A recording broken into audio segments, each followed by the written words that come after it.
So what's up, everybody? My name is Gobi MK, and what I want to start today looks like a series for Dead by Daylight, which is like a road to Erie One. So like, if you don't know, like there's a ranking system in Dead by Daylight. It technically really doesn't matter if you hit Erie One or not by the end of the month, but I wanted to like use it as improvement or to get better with certain characters in the game. That's what I wanted to do. So basically, like how we gonna do this is we gonna basically like go with certain builds, guides, tutorials, like, and we also gonna do survivor as well, but we ain't gonna do as much survivor as killer. Maybe I might do a couple like survivor games every month, like, but we gotta try to hit Erie One by the 13th of every month. But if we don't make it to Erie One by the end of the month, that's cool. We still just keep the series going. We can try to do it like after the 13th. But in most cases, like, that's what I'm really gonna try to do, because there is a like MMR system in the game. Basically, if you don't know, like, the more matches you win, your MMR goes up. The less matches you win, your MMR goes down. So, as I said, the ranks don't matter. All you do really is get, like, if you hit Erie One on both Killer and Survivor, all you get is like 4 million blood points by the end of the month. That's really all you get. But like, as I said, I just want to turn it into something. So like, for right now, I'm using Wraith right now with NOED, No Way Out, Spirit, Fear, and Endurance. So like, Spirit, Fear, and Endurance, basically like I'm trying to be as aggressive as possible. Like, try to like cut chases shorter. Like, make sure that I hook the survivors as quick as humanly possible, because yeah, gens, especially in this meta that we in right now, gens be going by as quick as possible, especially when you're going against really good players. But yeah, these players, they kind of got destroyed, I ain't gonna lie.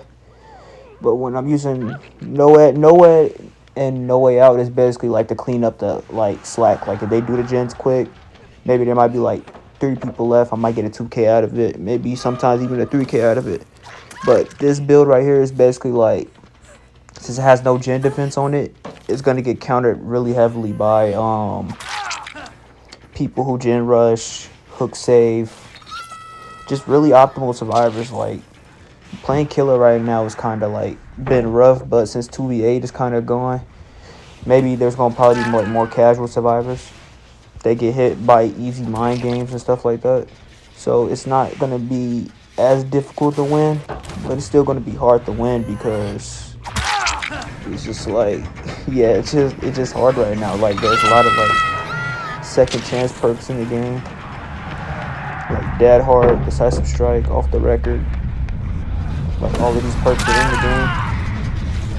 So like, when you playing against people that's playing like with their friends and stuff, like, especially like when you're playing with people with their friends and they know how to counter you correctly, like, it's so hard to win when they know like how to abuse second chance. But it just get so difficult. But I'm gonna keep on trying though. Like, usually, like, I try to avoid top tier killers like Kaneki, Blight, Nurse. I try to avoid them killers, but for this series, I'm trying to use every killer in the game, make a guide for every killer in the game, give people tips and tricks for every killer in the game, create builds, and that's really like the gist of it. But like, I'm also trying to do match analysis as well, like, where I try to like help people, like, so they can understand like what I'm be doing like inside of my head when it comes to me, like why I might try to win this situation, why I might camp in this situation, why I might just say forget it and just go after a different survivor, because you have to know this stuff as killer in order to be optimal, so you don't you don't lose. You have to know how to play the exits, the end game correctly. You gotta know how to play the mid game correctly. And for the most part, like, usually when I get my downs, like, there's a reason why I go after a certain person. Maybe they might have shown me like at the beginning of the match they're not as strong as other people. You can, like, after playing killer for so long,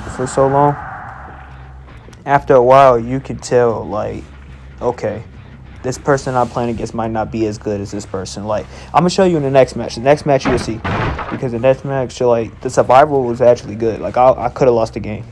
I got somebody out like in the second match, like at 2 gens.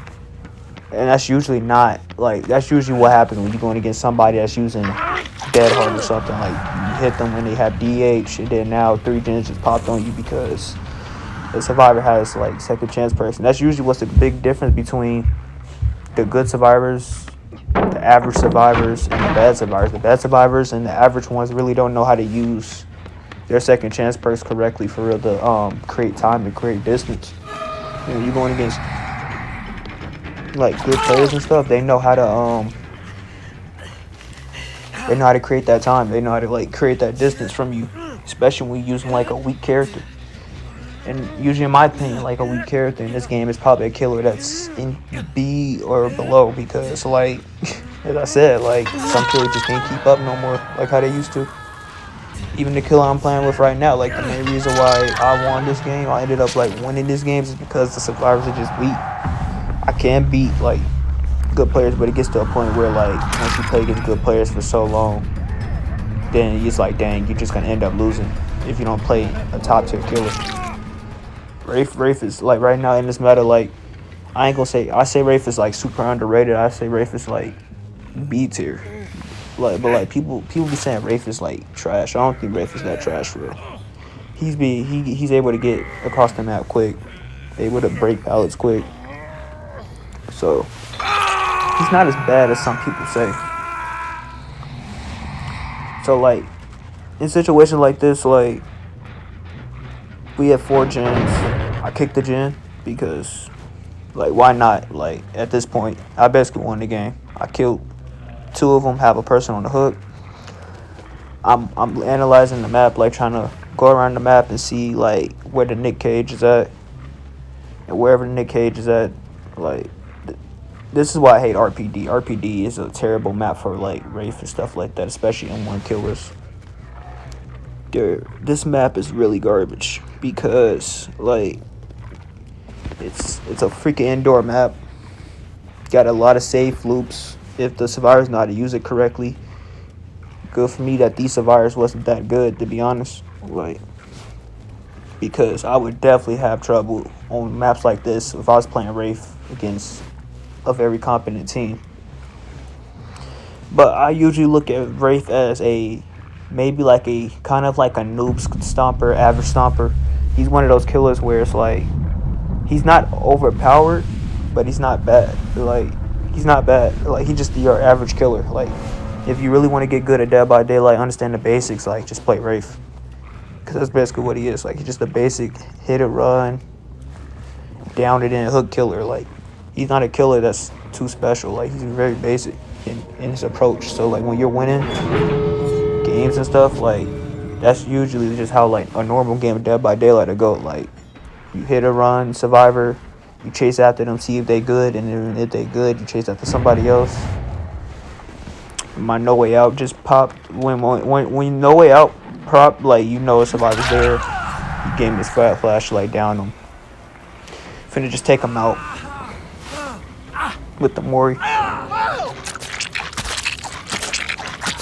Yeah, very generic Mori. Maybe one day they can change that. But yeah, though, like as I said with the ranking system, like I got Merciless Killer. So when you get a Merciless Killer in this game, you double pip. See, you just double pip. I'm in Bronze IV right now. Now we get into the next match. Okay, so this match right here was a little bit tougher than the first match, in my opinion. But it wasn't that hard. It wasn't as hard as the games when I was playing it. Like when 2BA was out, the games was much harder than this.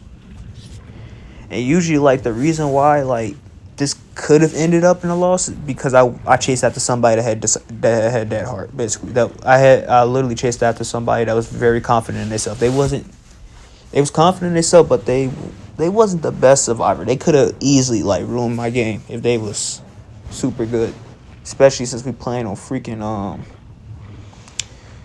this match we was freaking playing on the freaking Silent Hill map, and this map is trash. I ain't gonna lie. I hate with certain killers. I hate this map. Like at least I'm playing Wraith. Like when you playing like a big map with Wraith, at least it doesn't feel as bad. Cause like maybe like you get into a gen like that might take 30, like 20 to 30 seconds, might just take like 10 to 15 because you're able to get across the map quicker than most N1 killers. So that's like the main reason like why I play Wraith. They brought a freaking escape cake. Yeah, they just bought the blood point offerings. Yeah, just like me, I bought a freaking bloody party.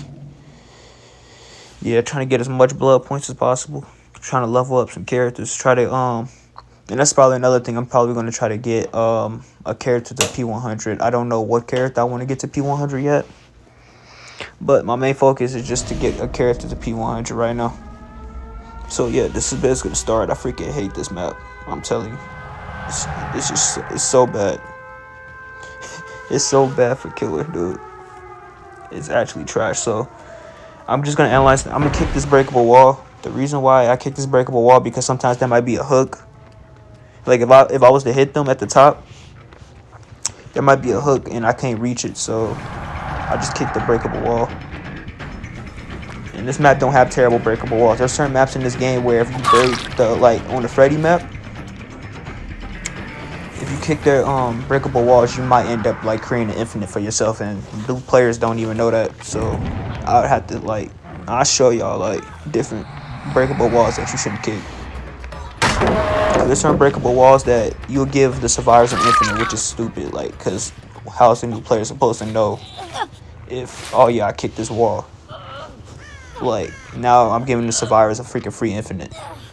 And what an infinite is basically a freaking free loop that no matter like what, like no matter how much bloodlust you gain, no matter what perks you have, you just can't catch the survivor, so you just have to leave the loop. And this player right here, as I said, like super good. Yep, he knew when to so uncloak. Yeah, he knew this freaking BS tech right here. Like he knows how to like. So I had to freaking uncloak and then kick the pallet and go back to cloaking. And that's how you know when you're going against good survivors Wraith, because they know this freaking tech where they can just slide over and over again. And they do it like, that's a huge counter to Wraith. Because then I can't use my freaking add-on and kick the pallet quick. But yeah, this dude tried to go for the save on his teammate. Tried to body block, and yeah, that could have really went bad if he body blocked him correctly. But I'm just gonna pick this dude up, fake it, yep, got him, pick him up, hook him. He tried to use that. He used that terribly right there. That was a waste of a flashbang. So now I'm finna chase this dude, chase after him, cloak behind him. That's usually what you want to do, Wraith, cloak behind him. I was trying to get the freaking Spirit Fury, but yeah, distance wasn't there, so. If that was with old Wraith, I would have definitely got it. But this player right here wasn't bad either. I was trying to get him to drop the pallet, that's all I wanted. So I'm just finna cloak and go back to the hook. Yep, see, yeah, they had 2 gens right now because this player right here was really good. The player I got on the hook right now. Okay, came over here.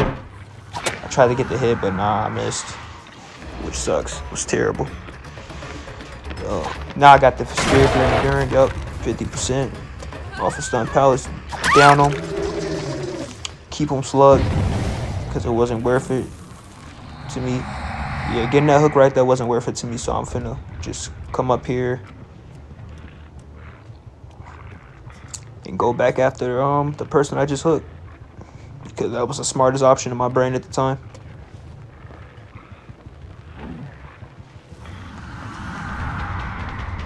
So yeah, he detached heavily. If I was him, I probably would have just stayed at that pallet. I ain't even gonna lie. He wouldn't have got hit right here if he just dropped the pallet on me. But it's cool. He probably didn't know at the time. So he's finna cloak behind him. He does have freaking dead heart though. And good, like, thank God that his teammate messed up that body block. Because if his teammate didn't mess up that body block right there, yeah, this game would have probably been over. We had 2 gens right now. At the time, I didn't know, like, what percentage any of the gens was at all. So, yeah, this could have easily been bad. Easily just went terrible.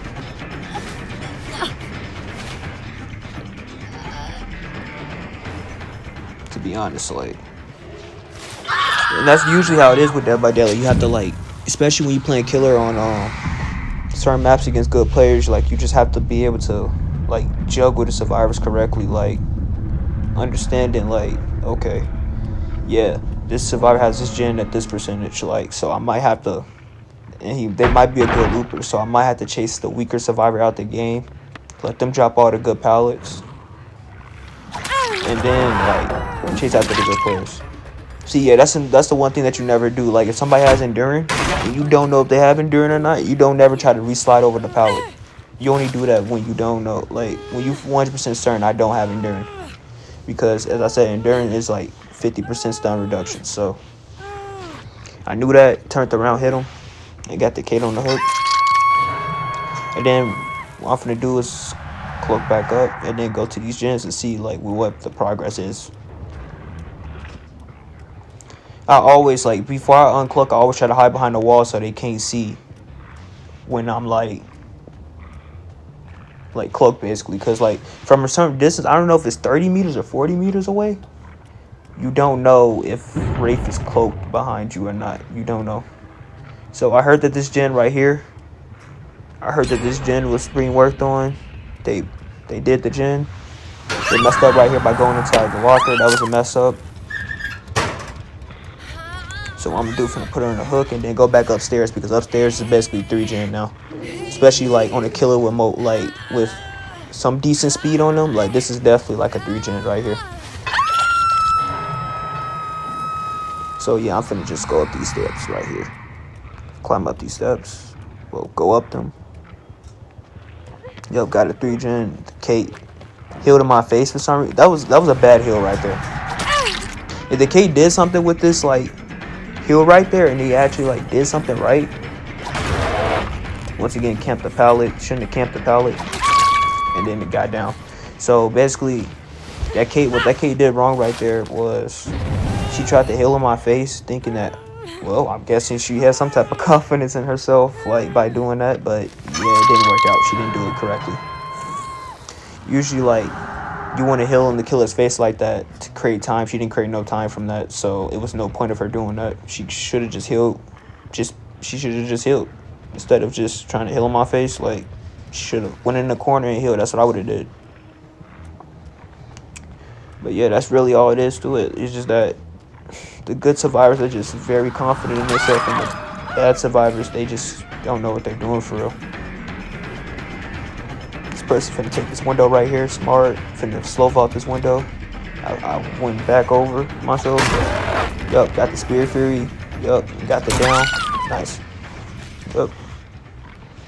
Now we finna go see where this Square Redfield is at. Kick this gen.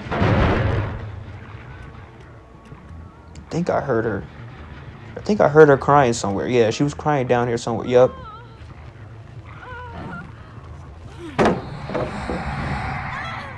A situation like this is when Wraith is like kinda, yeah, sprint burst. Yeah, she's slow. Yeah. See, yeah, so these ain't terrible players. Like, a bad player wouldn't do that. They're not gonna sit over there and just 99 their sprint burst like that. Like, it's crazy bad. So I'm finna kick this. She probably knows the tech. Yeah, she knows the freaking BS tech. The freaking stop me from freaking kicking the pallet. Now I'm finna kick it. Go up to her back, uncloak.